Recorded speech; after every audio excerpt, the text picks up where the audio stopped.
There was a time when picking up a console was undeniably the best gaming experience, but as the 10s rolled around, PC ports became better and graphics cards became proper standardized, meaning that if you bought a game, unlike in the previous decades, you knew that game worked on your PC. I've personally always had a foot in each camp. I like playing my strategy games and my modded RPGs on PC, and I enjoy my cinematic experiences and my action games sitting on the couch clutching a controller. But with Game Pass coming to PC and the wireless controller experience being accessible with just a dongle, I found myself turning on my Xbox One less and less. And when I had to rearrange my PC setup, I put it in one of my cabinets, and 3 months has passed since then. But I'm gonna change that. I'm gonna find a use for my Xbox One because I don't like throwing things out, and I'm gonna find a use for it by attempting to connect it to my old B&O CRT TV, or old Bang Bang as I call them.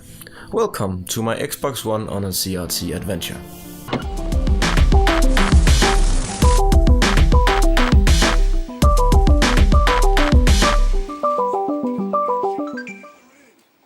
So first, being the cheapskate I am, I tried getting my Xbox One to run on my old CRT with this questionable cable that I bought on eBay. See, I'm far from technologically inclined, but even I know that this thing, the thing that outputs 1080p, 720p or even 480p and its lowest setting, is gonna need a cable with some sort of box thing on it that can convert that 1080p, 720p or 480p signal to something that the TV can understand. And surprisingly, this HDMI to AV cable thing without a dongle can't do that. Just to be 100% sure that it wasn't the port or the TV itself that was an issue, I hooked up my pink PS2, another dumpster find, and it played just fine.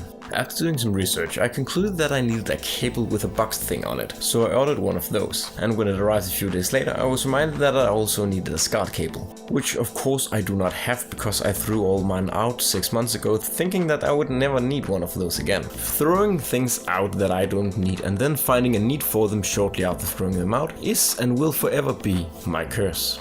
Well, I could have ordered a SCART cable, but as we've established, I'm cheap and I also didn't want to wait another couple of days for that to arrive in the mail before I could take advantage of my beautiful CRT. So I got on my bike and then Alfred and I set out on a quest to find a SCART cable, a quest that would take us to the local recycling station.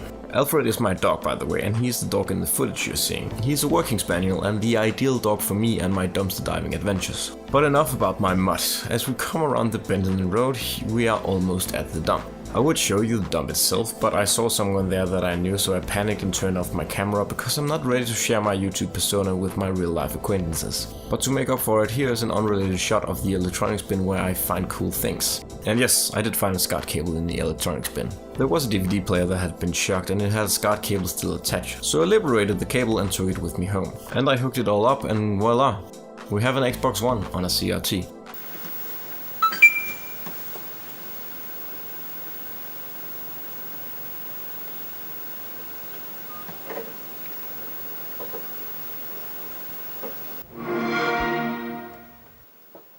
And now I can show you the might and the majesty of a CRT, or do my best to try, as capturing a CRT's bled together lines and glow isn't quite possible to do, but I will do my best. But to really capture the feel and nostalgia of a CRT, allow me to set up a scene. Imagine this, you're out and about, it's the beginning of February and you and your best furry friends are walking on the beach. It's a rare sunny day, the wind is pinching your skin and the breaching waves are nibbling at your ankles. This was every Sunday during my formative years growing up in the house right over there, because according to my mother, day in front of the TV had to be earned through labor and a good walk with the dog. And you know what? She wasn't wrong. I know no better feeling than going out on a wilderness adventure with my furry friend, experience the majesty of nature and the realness of the real world. Only to then pack him in the back of the car, head back home and into my dungeon, and then turn on my glowing friend. He exudes a certain warmth that, while doing nothing for big epics like The Witcher, adds a certain charm to cyberpunk classics that make good use of lighting and color. Shows like Altered Carbon and movies like Blade Runner. And there's just something nostalgic about watching a horror movie on one of these big old clunkers. It reminds me of inviting... who am I kidding? Getting my friends to invite girls over so that we could watch scary horror movies in the hope that it would scare them straight into our arms. And movies like Mandy, which is on screen, are just not the same on a flat screen HDR 4K TV. On this big old bad boy, the colors bleed together and it's almost like the film is oozing out of the screen, and it's a magical experience. But unlike the Xbox One's marketing, we're here for the games, so let's have a look at them. The natural starting point is of course the retro titles available on the system, and a game like Crazy Taxi feels just like the day it did when it was unleashed into the arcades around the world. And there's just something about that pulsating massive screen lighting up the room and the empty bass sound that just tickles my nostalgia bone. And that is quite an achievement, seeing as I never actually played Crazy Taxi when it was new. I did however play Banjo-Kazooie, and as I turned on the game to capture footage, I just sat there and looked at the demo playing, and that was an experience all in its own. And as I was looking at the screen, something just hit me. I couldn't hit the play button, because I knew that in that moment, if I started playing the game again, in that small dark room in front of a hulking CRT, I wouldn't be able to stop myself. So I moved on to Shenmue. Shenmue isn't great, it is a rushed port, and the developers that ported this had zero love for the game. Instead of taking their time with it and reworking the game itself to work on a widescreen display, they did the absolute bare minimum. And while regular gameplay looks fine, it is jarring when the cutscenes play, as they weren't reworked to fit a widescreen resolution. And on a CRT, this means that the screen shrinks to a vertical rectangle, and it makes me sad to look at, because this is such a beautiful and unique game, and I wanted to experience it on this CRT. But this is obviously not the version to go with for that. A final retro title I played was Bloodstained: Curse of the Moon, and while that is technically a new game, you wouldn't be able to tell from my footage. This looks and feels and plays exactly like the original Castlevania did, down to how the sound is reproduced through the CRT speakers, and how the vibrant colors bleed into each other, giving it a look that if reproduced on an LCD would look cloudy and gross.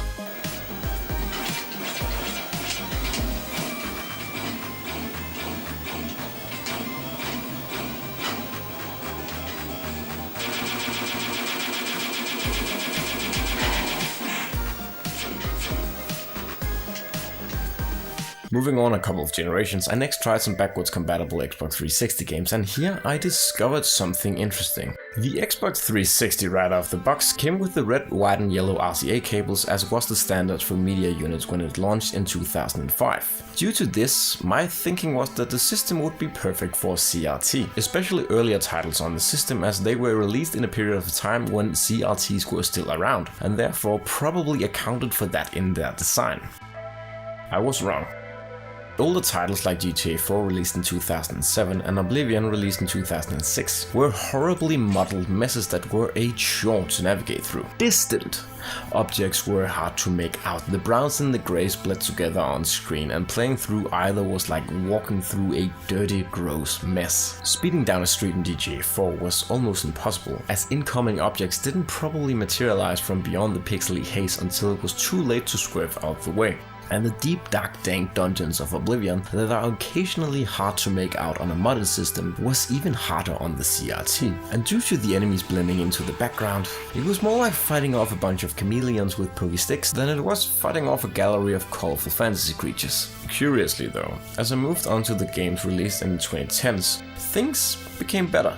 New Vegas, which can be kind of bland to look at, looked great. Its oranges and its yellows became much more vibrant and breathed some much needed life into the visuals. And the open vistas of the game, where enemies were clearly distinguishable from rocks and cacti, made the game a lot more enjoyable than Oblivion. Moving on to titles that came out proper late in the console's life, like Forza Horizons and Resident Evil Revelations, were a revelation. These games that released at a time when CRTs were out and HDMI 1080p signals were the norm looked great. Forza looked crisp and clear, and even though the game was much faster paced than GTA 4, I found myself crashing less and being more aware of my surroundings, as they were presented much better and more visibly.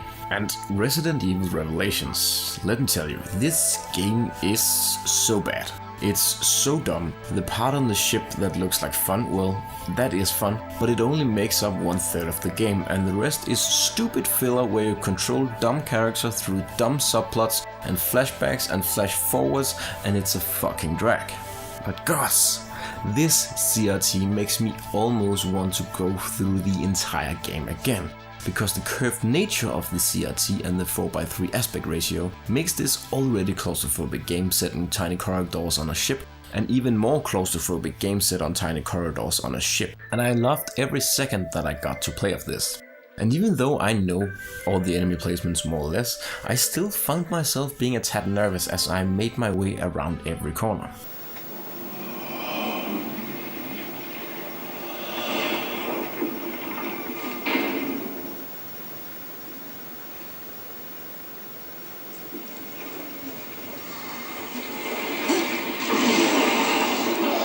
But the real surprise of my CRT adventure was the modern games.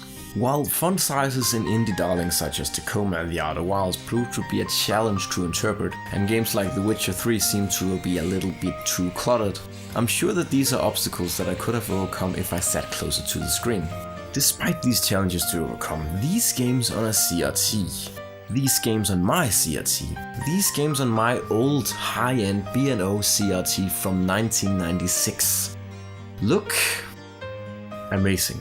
Mankind Divided, a Deus Ex game that takes place in a dystopic future where all colors but yellow and grey have been outlawed, takes that yellow and boosts its yellowness to a point that the hard contrast it creates against the greys becomes almost an aesthetic in its own.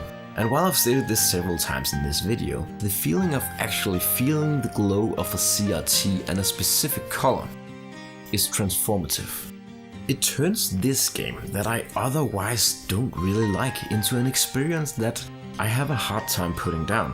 Games like A Plague Tale initially look like they won't do great, as the opening cinematics treats us to a blindingly light visual that washes out all color. But as the titular plague starts spreading and we descend into the swamp of fake France, the CRT handles the reflecting pools and the glow of the torches brilliantly. No piece of technology handles black like a CRT. It's able to display this lack of color with such depth that it looks like it's almost sucking you into the tube. And as I made my way through the dark exteriors of the game, the annoyance of the small UI elements quickly faded away, and I was completely enveloped in this experience. For my final game, I wanted to once again try a zombie-filled experience, to once again get that immense sense of dread that only a claustrophobic aspect ratio of a CRT can reproduce.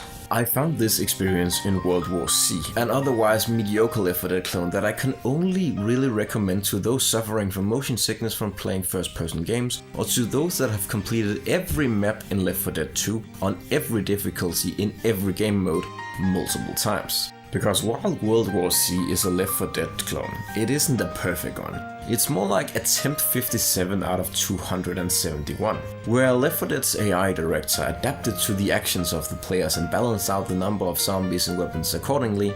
World War C does not. Weapons are just there, and zombies will spawn whenever the player runs over an invisible trigger, and these triggers are so blatantly obvious that it almost pulls you out of the experience.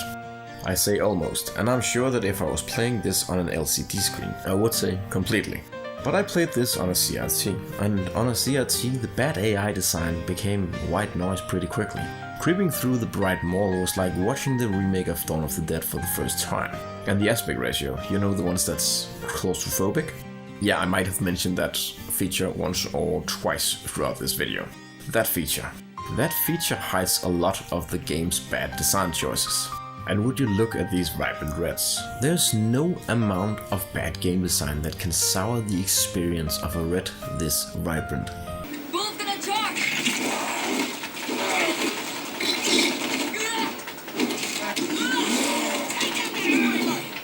So that was my CRT. I fully expected to set this thing up, play some games on it and then forget about it. But that's not been the case. Every night when I'm slumped over my desk trying to get a design ready for a client and I feel the sleepies creep over me, I turn off my computer, turn on my CRT, and I creep into bed with Alfred for like 3 minutes until he fucks off, and I watch Netflix or YouTube until I'm one step off from entering dreamland. And then I turn it off and I go to sleep, and that's been my ritual for almost 2 weeks now, and it will probably be my ritual for many years to come.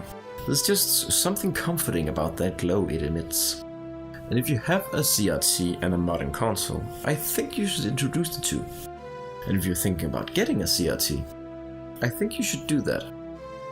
This has been it for me. Until next time. Bye bye!